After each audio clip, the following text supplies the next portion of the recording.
Hey everyone, and welcome to our session today at the Finance Magnates Virtual Summit. My name is Rachel McIntosh, and I'm a cryptocurrency journalist and podcast host at Finance Magnates, and I'm going to be moderating this panel today, which is entitled Unchaining Blockchain, a look at the booming infrastructure for finance. I'm very pleased to have with me an excellent panel today. We've got Alex Mashinsky, the Chief Executive of Celsius, Demetrius Skalkadis, Global Head of Ledger Vaults at Ledger, Philip Matov, Sales and Business Development at Consensus, and Miko Matsumura, who is the co-founder at the Evercoin Exchange.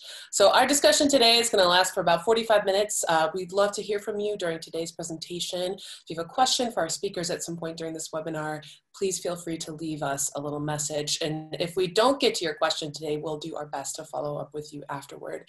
A quick FYI, this webinar will be available on demand after this event is over. So if you miss anything, don't worry, we'll be sending around this and posting this recording when it's available. And you can find this panel as well as any other related content, including some of the other panels that are part of this event.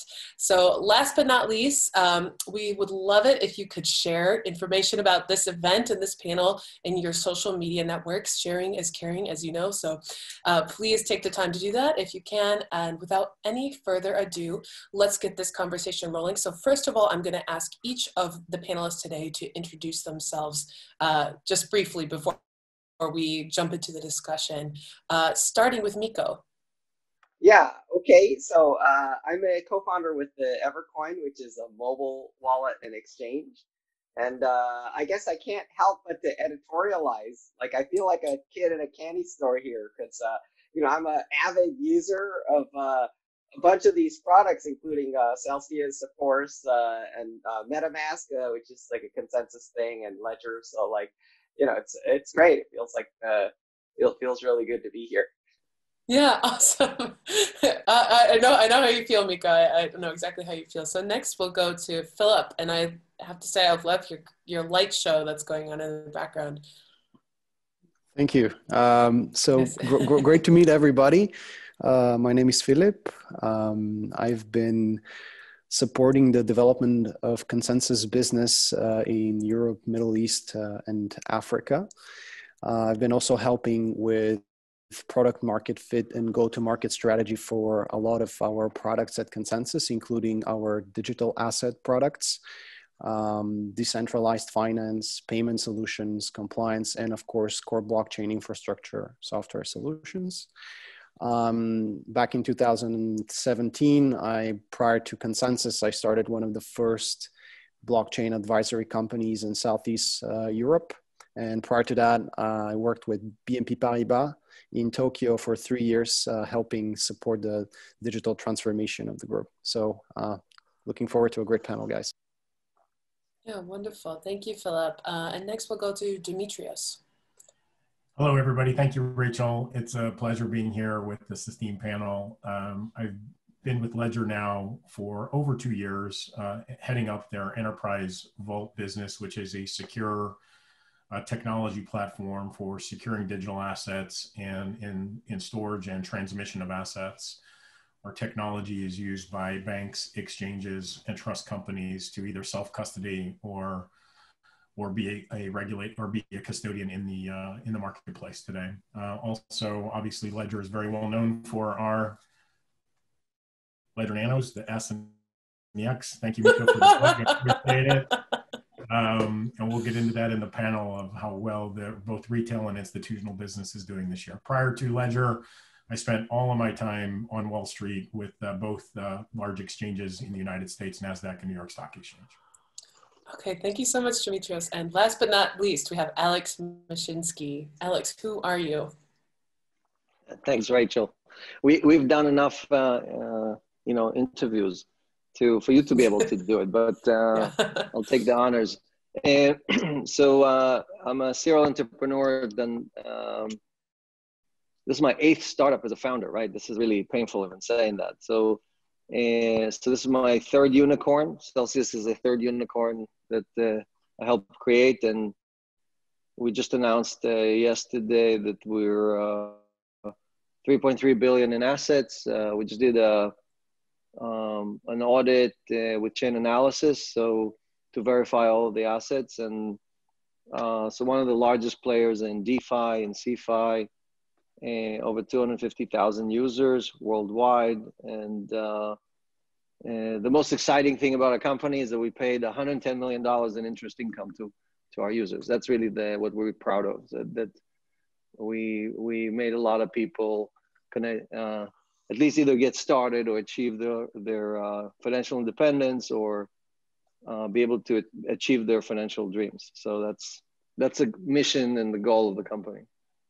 Okay, wonderful. Thank you, Alex, so much. And thank you to everyone. So let's jump into our discussion. So panelists, some of these questions might be originally directed at one person, but I just want to remind you, please feel free to jump in at any time. And I'm sure you've all had tons of experience with these Zoom panel discussions, so you know the drill. But in any case, so I'd like to start our session today with a question for everyone, kind of lightning round. So about 2 minutes or less per each speaker. So here is the question. So we're filming this, we're recording this towards the end of the year. I would like to know, looking back on 2020, all of the crazy stuff that happened this year, what was your favorite sort of Bitcoin or crypto or blockchain moment of the year? And we'll go in the same order that we did for introduction. So we will start with Miko. What was your favorite, or the most important Bitcoin, crypto, blockchain moment of this year?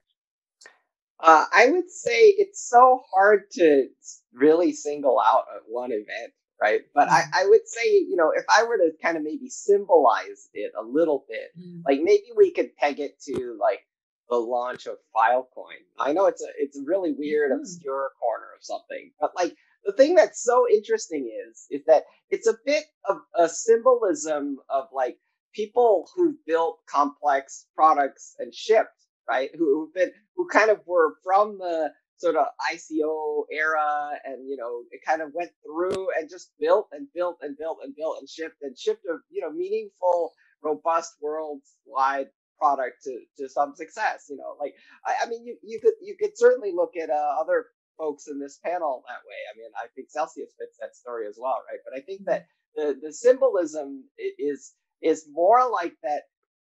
People looked at ICO and they were like, oh, that was just a big mirage, but it wasn't so, right? So the thing that's really interesting is people can put their heads down and say, I'm building something really important, don't bother me for a little while, and actually deliver, right? I think you could say something, I think Polkadot is upcoming with some pretty significant software deliveries, so to me, like, I really just want to use my time to salute kind of the builders, the shippers, the people who really did it, because there were a lot of people in that era who didn't do it or didn't do much anything, but but I do think that we have to like salute the ones who really did. So I think for me, in the space, like it's about people who really ship something material, and like because it takes a lot.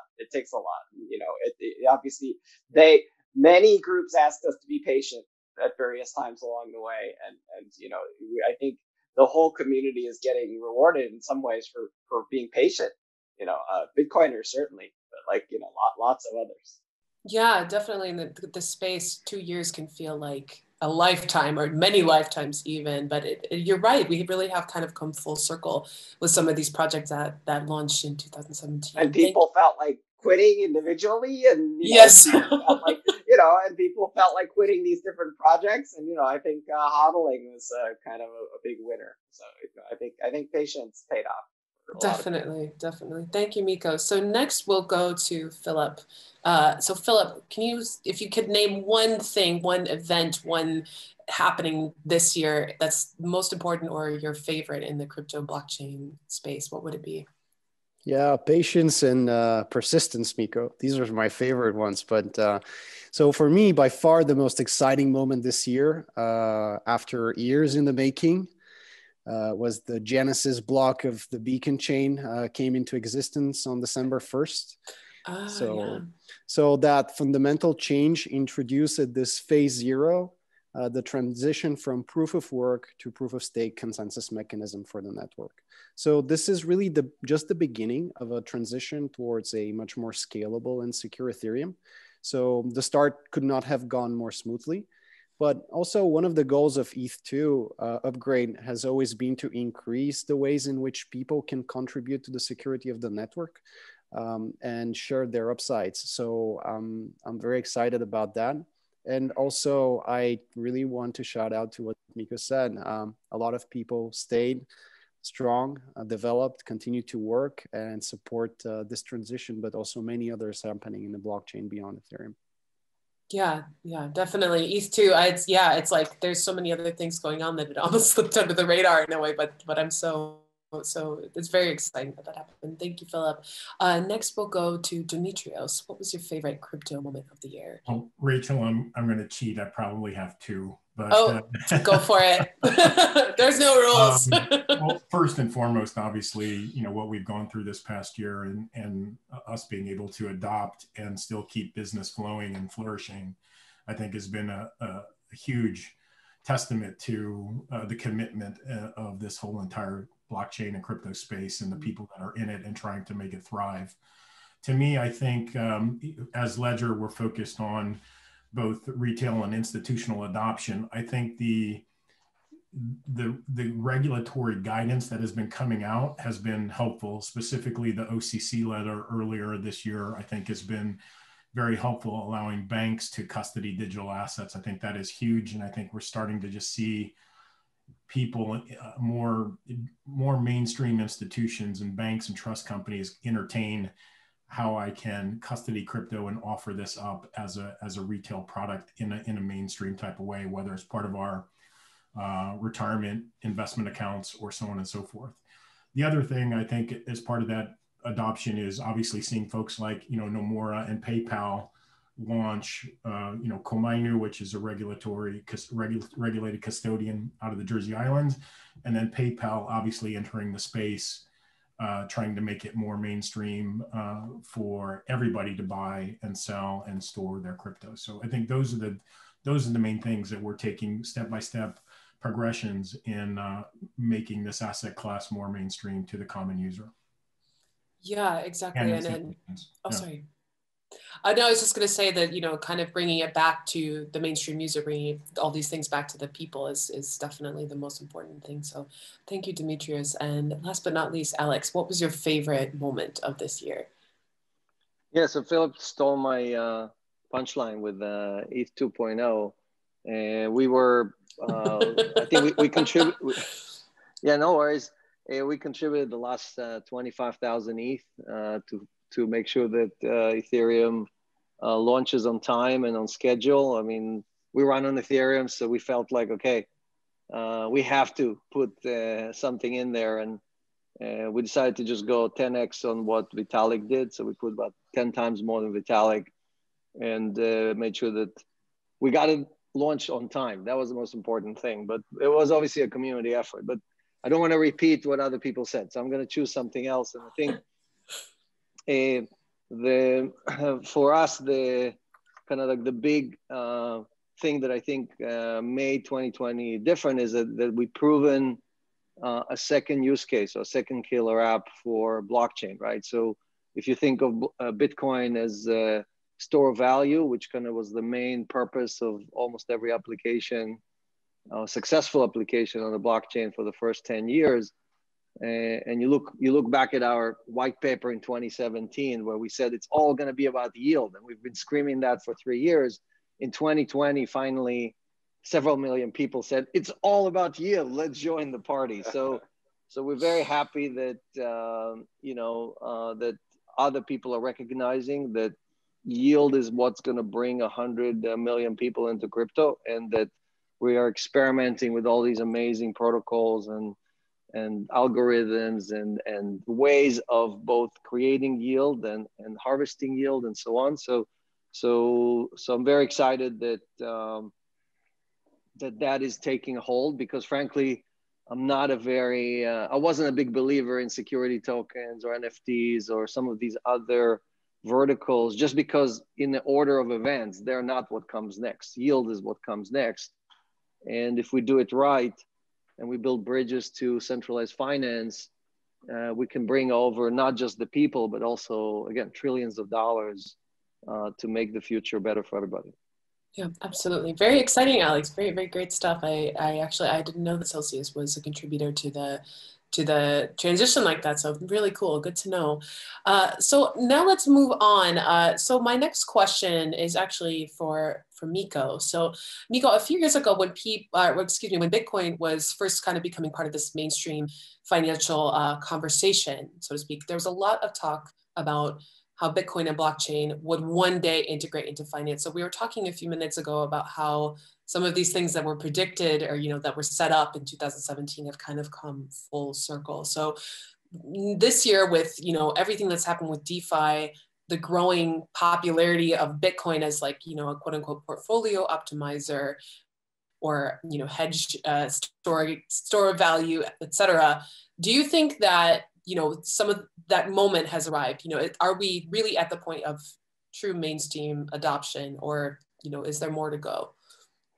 I mean, the thing that's funny is we're on a sigmoidal phase of the expansion, right? So like, is there more to go? Yeah, there certainly is. But like, have we inflected? I think we certainly have, right? So like, if you look at these major corporations, like Visa is looking at USDC, which is, obviously cross-chain, but primarily Ethereum, right? And you're looking at other phenomena like PayPal and, obviously Nomura, there's a whole bunch of very, very serious, adoption happening out there. So, I would say that in terms of the thing that I just want to underline something that Alex said, which is that yield is the killer application, right? Whether it's DeFi or CeFi, it's all about yield. And the thing that I think people aren't understanding is the kind of unique and singular role of Bitcoin in terms of the yield concept, right? Because Bitcoin provides this backstop, with respect to,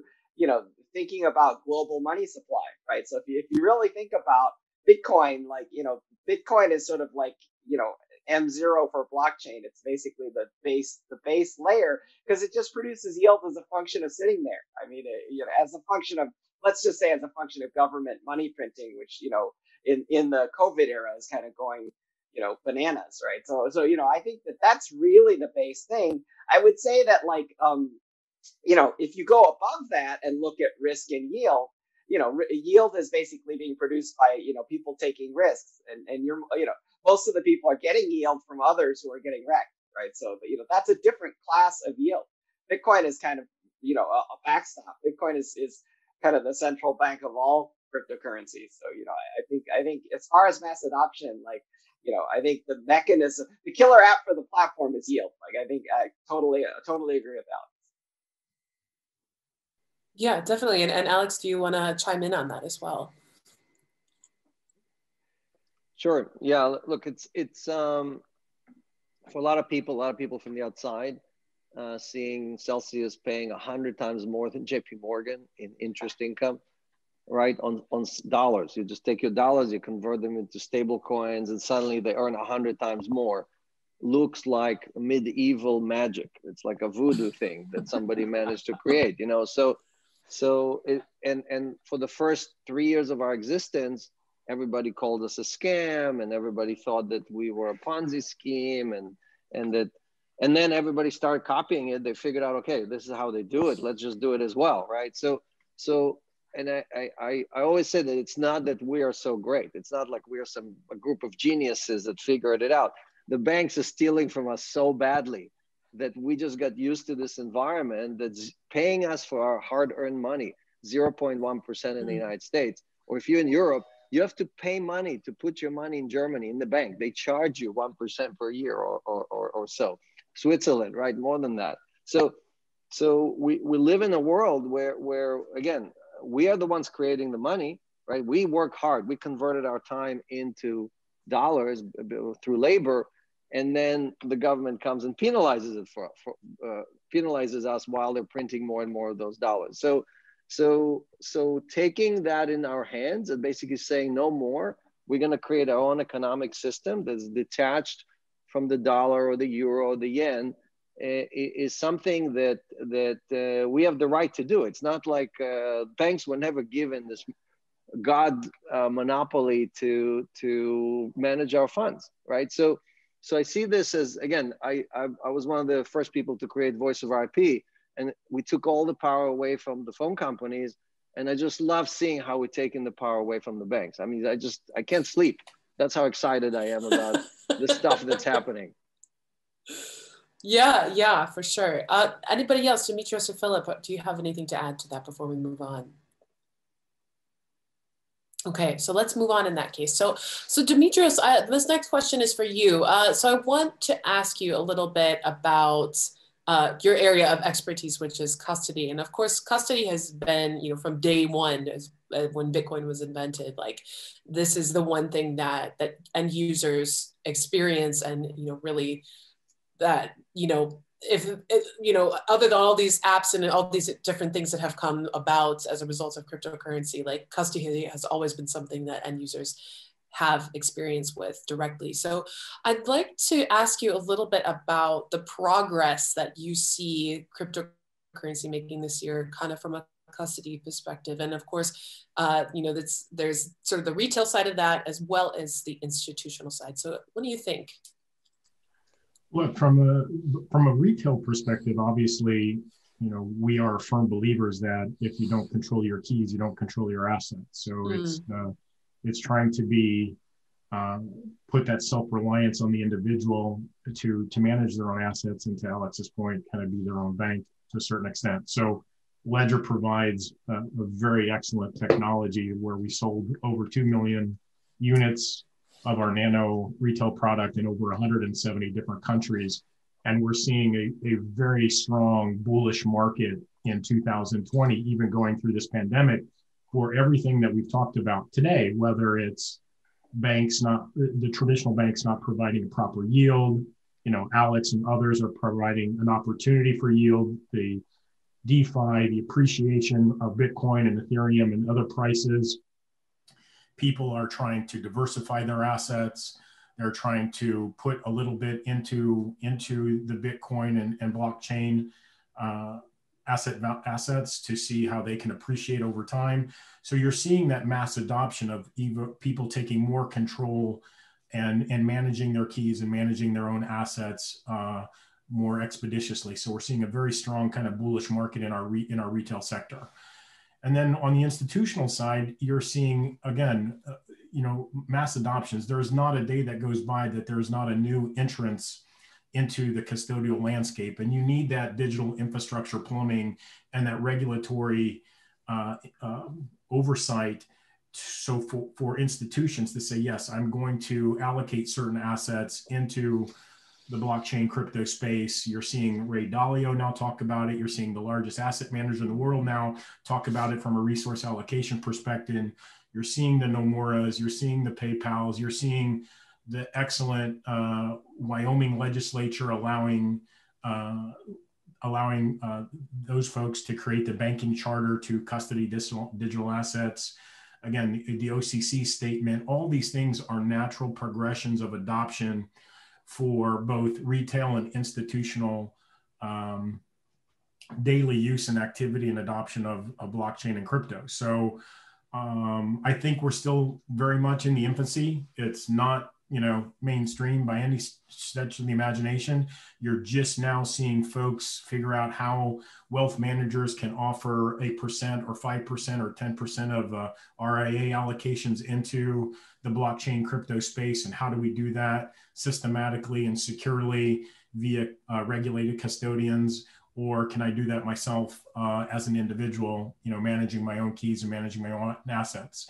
So if it's on exchange, people are definitely buying, security devices like the Nano and taking control of their own assets and managing their own financial well-being. So hopefully that covers it a little bit for you. Yeah, definitely. And I want to pick at something that you said. So you mentioned like the OCC letter and also some things that have happened with the Wyoming legislature this year, which indeed are quite exciting for this space. But I'm wondering, have we, from your perspective, have we seen the fruit of that legislation yet? Have we seen sort of things happening because of those policies already, or is it more of in sort of a conversational phase at this point? I think we're starting to. I think you're seeing, banks and trust companies, go through the regulatory process to be a custodian, or you're seeing banks saying, hey, I want to offer this up to my customer base. So maybe I can establish a sub-custodial model to where I can, be a regulated entity, but I could use another regulated custodian to kind of manage the assets for me in a sub-custodial way. So you're seeing that adoption. I think we're starting to see maybe some of the super regional banks think about this space. The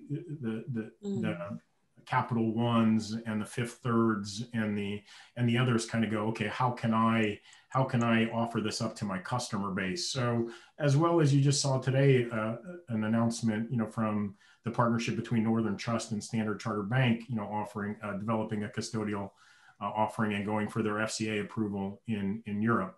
So again, you're seeing mainstream financial institutions figuring out how to enter this space and offer this up to their customer base in a secure way. Absolutely. Thank you, Dimitra. So my next question is for Philip. So Philip, what I'd like to ask you about the big theme of the year, which was DeFi. So over the summer, we had these crazy token prices. There was a lot of attention that brought to the DeFi space. Whether or not that's sort of meaningful in terms of adoption in the long term is up for debate at the moment, I suppose. But I wonder if you can speak a little bit about DeFi's progress in terms of viability when to this idea of sort of rebuilding what we have in traditional finance on decentralized finance rails, so to speak. What are your thoughts on that? Thank you. So rebuilding traditional finance on DeFi rails is an ongoing process, interestingly led simultaneously bottom up by crypto startups and fintechs, and top down from traditional banks, central banks, depositories, and other legacy financial infrastructure players and non-financial institutions. So if we go back to the fundamental of blockchain, it's really to enable exchange of value without intermediaries. So here we have two things. On one hand, we have digital assets. So we started with crypto, but then grew up to music rights, arts, sport player contracts, and increasingly digital representation of traditional financial products like invoice factoring, real estate, private equity, and corporate debt. On the other hand, we have programmable money like MakerDAO, DAI, USDC, and increasingly now retail stablecoin is being introduced by banks and retailers. More than 80% of central banks are working on central bank digital currencies. Most of platforms that deal with issuance, distribution, and lifecycle management of digital assets will tell you that today most of it is settled by wire transfers. But actually, most interestingly, at Consensus, we believe that the interoperation of digital assets and central bank digital currencies will be a fundamental building block of the next generation of financial market infrastructure. So we are focused on building the settlement infrastructure for central bank digital currencies with the right level of privacy, scalability, payment workflows. We're currently working with 4 central banks using Consensus Quorum Network as basis. And in addition, we've done a couple in the past, but the element of programmability, so conditional transfer, lockup periods, whitelisting of a token is very appealing to central banks. So one quick example, and then I want to talk just a little bit about DeFi specifically and what has happened this year. So we worked with the Reserve Bank in Australia to development of a proof of concept of issuance of tokenized central bank digital currencies that can actually be used for syndicated loan funding, settlement, and repayment on Ethereum-based DLT platform. So I think these kind of things are really exciting and bridging the DeFi rail. But on the bottom-up side, there are a lot of and multiple players on the market that are bringing crypto funds, like crypto funds, banks that are bringing traditional finance guys to crypto. Now, what happened this year, and I think that's one of the most exciting thing, is how there has been an increasing discussion is how you bring crypto investors who are looking for various sources of yield, as we discussed, and to traditional finance. So this can happen in two different ways, and there are different approaches that we've seen, like Centrifuge, for example. They're using invoice factoring of trade finance deals and others to appeal to crypto investors indirectly through, and other way would be indirectly through a stable coin protocol like MakerDAO that is looking to stay stable against the dollar. So having, using collateral in a dollar denominated asset makes a lot of sense for them to keep that back. So very exciting times. If I can add to that, because I think, again, if we just project ourselves to 2030, you will see most central banks around the world have direct relationships with the individual, right? Bypassing the commercial banks, bypassing the retail banks.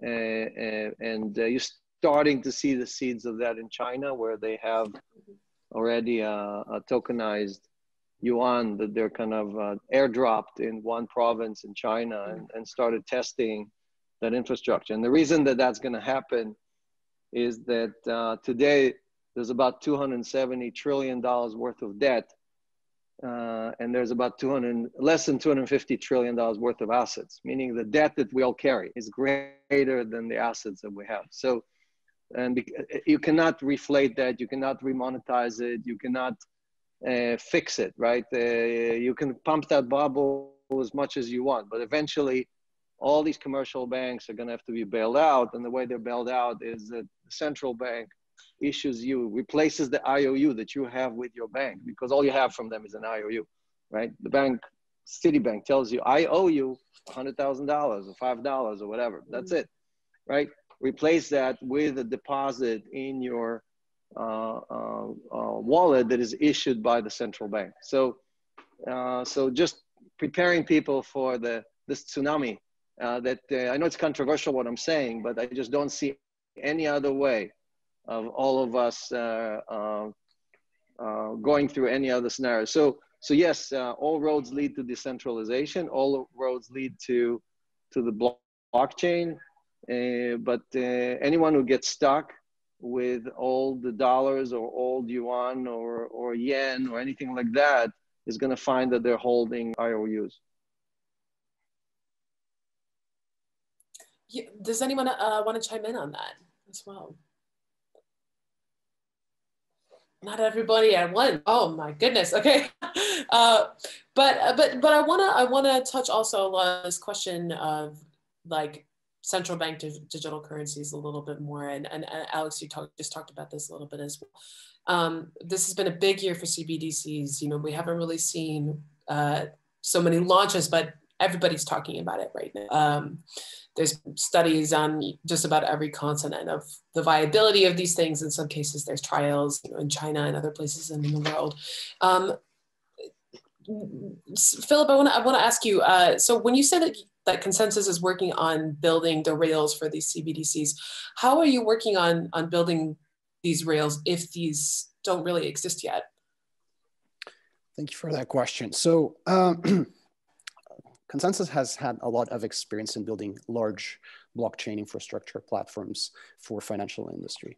So we work in the past with projects like Congo, which is a consortium of 16 of the largest players in the trade finance space to build out platform to exchange letters of credit for petrol. So a lot of the infrastructure that we use for this blockchain is always very similar. We have a starting layer, which is your connection to the blockchain. Is it public? Is it private? On top of that, often we have a middle layer. In our case, it's called orchestrate. This is the place where you deal with all the smart contract, optimal smart contract implementations. This is the place where you store private keys. This is the place that you do transaction orchestration management. This is the place where we would interoperability, then we'll make interoperability with solutions like Ledger and other custodian providers. On top of that, we've built a suite of products and services that are building blocks for payment systems. This is things like issuance and distribution of assets. How do you manage permissions? How do you define different administrative functions? How do you manage this whole workflow? So when we say that we're building these rails, we use similar rails when we work with a real estate investment fund to build, to represent in a digital form their assets, but we're using some of these same blocks, including KYC and ID verification, etc., into working with the central bank, and also sometimes creating interoperability with legacy systems. So back to the question, central banks are really interested in those points because you can do things with programmable money that you cannot do otherwise with normal money. You can do conditional transfer upon conditional transferring money to somebody, or you can lock up money for certain periods under certain conditions. You can whitelist people that can have money by definition. You can force transfer or freeze under extreme conditions. So this is just building up utility of the payment mechanism. So. Yeah, if I can add to that, just of course. I don't think that central banks are doing what they're doing because they're afraid of Bitcoin or anything like that, right? So we have like almost like a 3-horse race here between centralized, issuers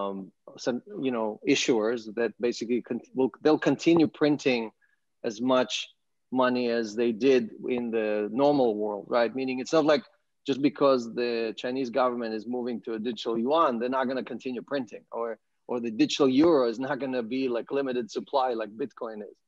So you have anyone who kind of is thinking about it has to understand that it's not really designed for scarcity, right? The second option is a corporate version, so more like Libra, or Diem now, they changed their name, and that's a corporate version that is pegged to this or that currency.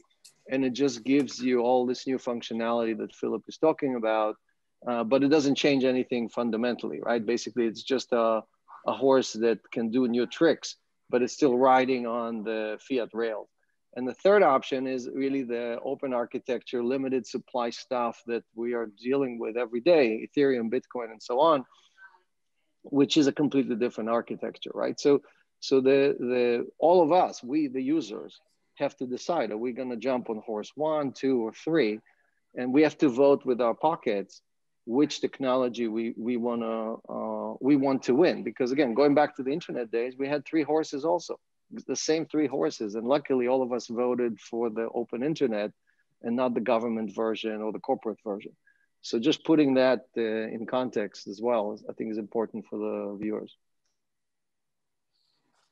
Absolutely. And Miko, I actually want to direct this question to you. So you have this that we've talked about a few times in our conversations in the past about, the way that sort of consent, the principle of consent and open source work together. So when Alex is talking about sort of voting with dollars and like, making the future happen with personal choice, do you think that that's sort of applicable here, or do you think that that's viable? Do you think that it's possible that we can change the world, simply through what we choose? It's 100% like what, I would say philosophically, the idea that we can change the world by what we choose, like, I think that there's a little bit of a kind of a charming, maybe like, dare I say, as an older person, millennialism, kind of like that, right? Like, so there's a danger in seeing things like voting as like picking a drink at Starbucks, and so there's a danger in this idea. But coming back to the root of what like Alex was saying, like it is ultimately about consent, right? And that's I think what drives me in the space, right? Which is that ultimately people will choose infrastructure that serves them the best, right? And that's why I'm such an optimist about this space, right? Because when you look at open source, all open source is a competition for consent, right? Open source doesn't compete for money, it competes for consent, right? Because the users consent, the developers consent, everyone consents. And historically, the reason they've done that is that there hasn't been any money in it, right? So it's sort of like, so what, right? So like, open source is just like, please consent to use me, develop me, and like, so that's it, right? But like the thing that the race is whether money kind of ruins open source or whether open source transforms money. Like those are the global stakes of this game. But the reason why I put all my chips down on the open source side is that you can't really fight open source, and the reason you can't is because it's free software, right? So if someone is rejecting free software, like they're dummies, right? Because all they're doing is saying no thanks, I'll just build it myself at great expense, right? It's like that's a bad idea, right? So if you want to talk about the wholesale transformation of financial infrastructure, all open source is ever going to do for you is lower your cost, right? Like, which is great. So like, let's all take it, right? So the reason why this is meaningful is that the world today is subject to like horrible externalities, right? Like everyone's pushing costs on everyone else and they're playing this game. The thing that's beautiful about open source and consent is that people can make those choices, right? And obviously, it isn't only about the choosing, it's also about kind of like taking action, right? So what I mean by this is if you go philosophically in, right, you can look at Bitcoin as kind of a choice in the sense that Bitcoin is almost like a perfect jewel. It's like an egg, right? Like but in a sense, like the thing that's so interesting about a programmable money, like an Ethereum, is that Ethereum produces engagement, right? It produces engagement for developers. It produces, DeFi produces engagement for users, so people are now kind of like feeling included in activity, right? Because people can't help themselves. They have to do stuff, right? They can't just like hodl, right? It's not enough. So like, as far as the creation of an economy, like, we really have like a really beautifully matched system, and I think for that, I think who could resist? So, I really feel like that's where my head's at. Awesome. Yeah. It's, I mean, I love when you said if someone doesn't choose open source software, they're dummies. So, if there's one thing that people take away from this panel today, I hope that's the thing. But Alex, I was actually, you kind of already answered the question that I had planned to ask you, which is about, whether or not if we see something like a digital dollar come, onto the scene, will it have programmable scarcity or something like that? But I guess I still want to ask you, to talk a little bit about, as we see these technological advances moving into our national government systems, is it possible that blockchain could work with monetary policy to create, a financial system that's much more healthy? Is it going to come from a policy level, or do you believe that it's going to come from this sort of like, this personal choice element? Are people going to just choose something like Bitcoin or Ethereum or whatever instead? Yes, I just published 2 days ago on Medium an article about Janet Yellen and kind of like the misfortune that our economy is going to go through. Now, I'm not talking about being a Democrat or Republican. It's more about continuing this Keynesian thinking and modern monetary theory thinking that you can just press the print button as many times as you want and nothing happens, right? So there is not a single person in Treasury or in the Fed that I know that is still talking about scarcity or some kind of a peg between GDP and how much money there is in the system, or gold or anything like that, right? So we are it's like the cartoons where the character is flying over the cliff and is still in the air in the first few seconds. It's like, it looks like, oh, I can do it.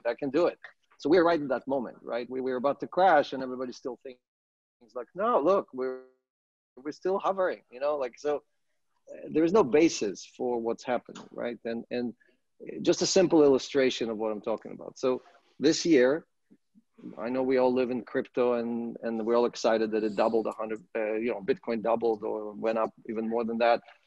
But in the real world, the government reported less than 2% inflation. And at the same time, CPI inflation, consumer price index, right? And at the same time, printed 20% more dollars. Just this year, we printed 20% of all the dollars that ever existed. So the inflation in dollar term is 20%, but the inflation in how much it costs you to get internet access or order Uber Eats is less than 2%. So scarcity sooner or later is going to come to be, and we either going to have to repeg to the gold, which means gold will go back to $8,000 or $9,000 per ounce, or we're going to have to price it in Bitcoin, and Bitcoin is going to be worth $50,000 or $60,000 or $70,000. So, you know, the reality is going to hit us. The question is it going to be 22 or 25 or 2030, right? So that's unfortunately all we're doing is we're kicking the can down the road and making our kids or grandkids carry this enormous debt that is completely unsafe. Right, exactly. No, I'm sorry, I'm not as funny and entertaining as Miko, because you know, like, so, you know, I am a realist, and what I'm working on, everything I'm working on, right, at Celsius and so on, is creating an alternative system. And all you have to do is transport yourself and put 10-20% of your assets there. And if I'm right, you have an insurance policy that's completely detached from this fiat world. If I'm wrong, you still have 80 or 90% of your assets doing what they're supposed to be doing. So I think, you know, a lot of people kind of completely want to ignore this and say, look, it worked for 20 years. It worked for 30 years in Japan. And it's going to continue working, right? But if you just project yourself into the future a little bit, you will see that that there is no way that we can continue printing this. And look, next year they're going to print another $3 or $4 trillion, I think guaranteed. Yeah, Alex, I agree with you. I think that's why you're seeing a very kind of a bullish run in our asset class sector today and across the board, right? Because of diversification, people are now understanding the monetary authority, what's happening based upon the pandemic, the global pandemic that we're going through, and our governments are having to do what they're doing. And you're right, kicking the can down the road, and people are going, okay, well, let me take a little bit of control of what I can allocate, and let me allocate 5, 10, 15, 20% of my traditional assets into this new asset class to have that insurance policy and diversification. It is all about asset class diversification of investments. I agree with you. Yeah, absolutely. And I guess it's sort of, and maybe this is sort of a weird question, but it's something I've been thinking about a lot, and I'll throw this to everybody. Like, at the moment, you know, we've seen all this printing happen, all this inflation, you know, that seems like it's right around the corner, and Bitcoin has also been going up, but we still measure Bitcoin in dollars. So if these dollars are losing value, does that mean that Bitcoin is also, I mean, what is the relationship like with that there? And maybe that's not even a question that's worth asking. I don't know. Does anyone have an answer for that?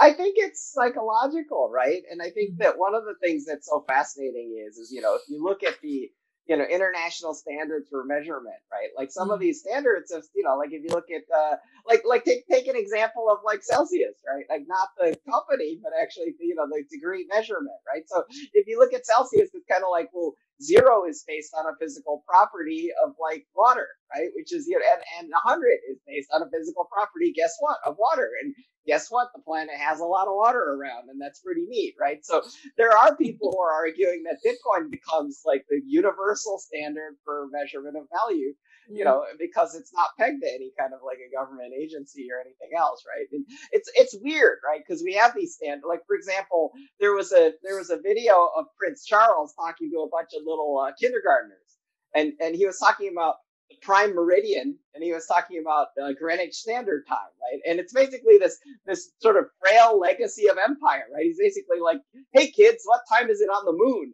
It's Greenwich time on the moon, right? And it's like, well, right? So it's kind of like, yeah, it's, you know, it's amazing, right? So it's kind of this peg to this weird ancestral fiat, right? And so the question becomes, you know, is there a universal measurement that we could use? And so that's one of the funny kind of ways I like Celsius better. I still like Celsius better than Bitcoin. So no, you should go to Kelvin.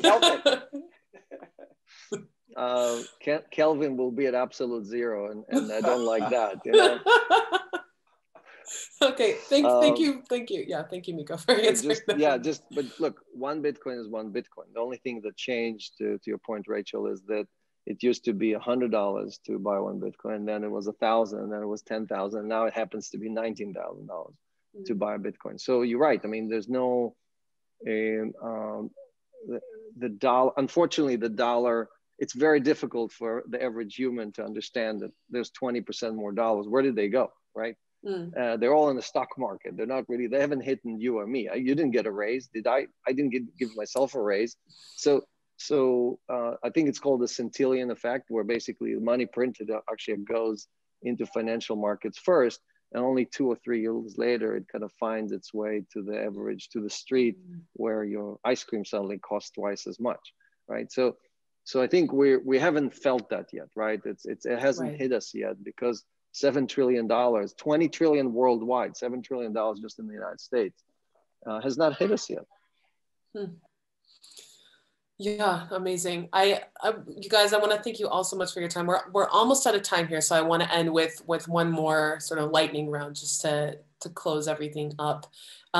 We started our discussion today with looking back at this year and what sort of the most important moment or favorite moments or whatever. Now I want to ask you about the next year.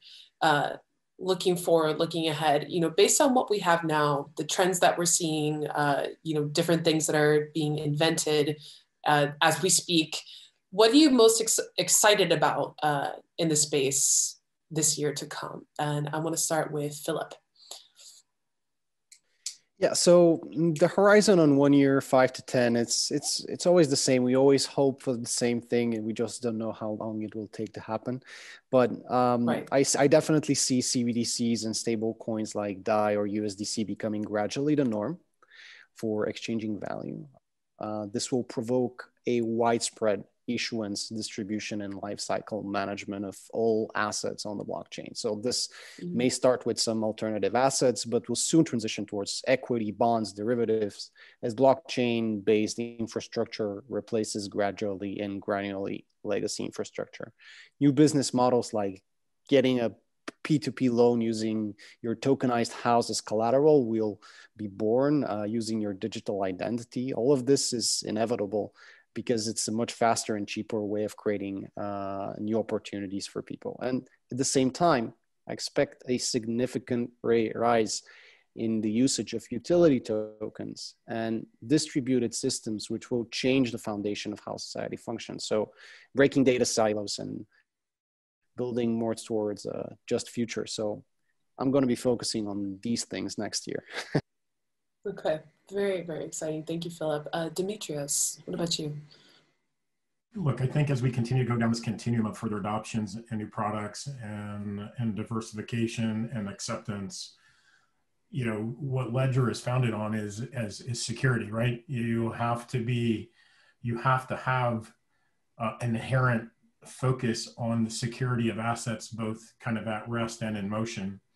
And that's kind of what we're focused on. So that digital plumbing, that infrastructure needs to be there, and partnering with folks like all of you and Consensus and others to make sure that the stuff that we're creating on top for all of us to kind of partake in, that underlying comfort level and security layer and infrastructure and always on, always available, and secure at rest and in motion is kind of what we're focused on. And if you don't have that layer of security and comfort, adoption is going to come a little bit slower. Yeah, absolutely. Thank you, Demetrios. Sorry to interrupt. No, I think that's really, we have to make sure that we're all excited about this space, but at the end of the day, stuff's got to be safe and secure. Absolutely. No matter what you're. Yeah, that's been something that we have to keep learning the hard way again and again, it seems. But yes, Alex, I want to ask you the same question. What are you excited about for next year? Yes, so 2 points. One is, we kind of created this financial independence, financial freedom for about 250,000 people. I want to add about 2 million people next year. That's our goal is, and again, DeFi, ShMeFi, doesn't matter, right? Bitcoin, Ethereum. What matters is, are people, do they have a control over their finances? Can they see a light at the end of the tunnel? Can they pay for their kids' college? Or bills, right? Medical bills or whatever. These are the things we care about. So it's not like the end result is, did your lifestyle improve?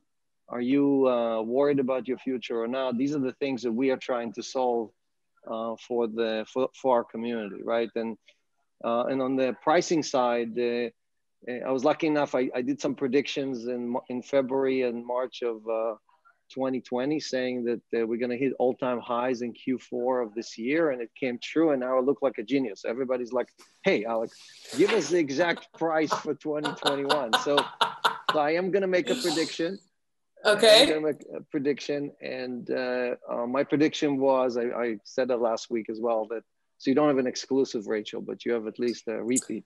Thank you for the repeat. Yeah.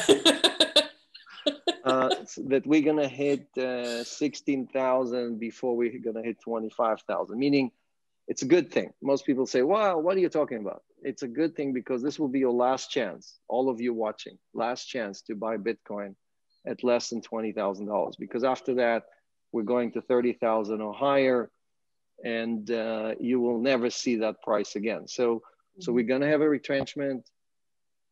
All the meters are indicating full tilt on everybody getting really being excited. That means that we're going to have to revisit the lower prices. And then it's off to the races. So that's kind of my 2021 prediction. Okay, I'm going to break my piggy bank. I got to buy more Bitcoins. Thank you. Thank you, Alex. And last but not least, Miko, what are you most excited about for next year?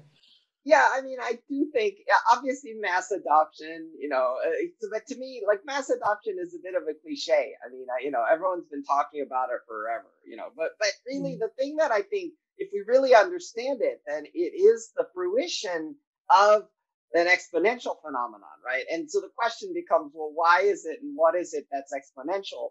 To me, there's multi-phases, right? So if you look at the classic Jeffrey Moore Crossing the Chasm, we did serve the early adopters, and the early adopter nerd types kind of did get a solution for a number of problems, right?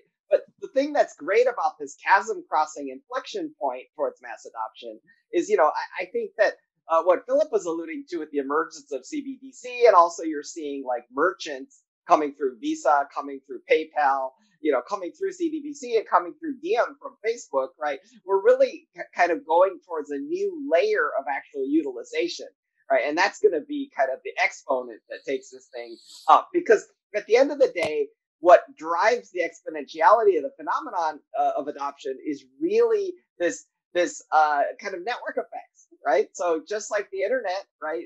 Obviously, like having this ability to utilize is going to be a driver, right? So I think that's going to be a driver for the other side of the chasm, which we just haven't seen yet. But I can tell you that Visa and like PayPal and like the merchants are coming, right? And CBDCs and DM, right? I mean, and there's so many. So like, I think we're going to really see some utilization. I think that's going to climb, cause the exponential like to be visible.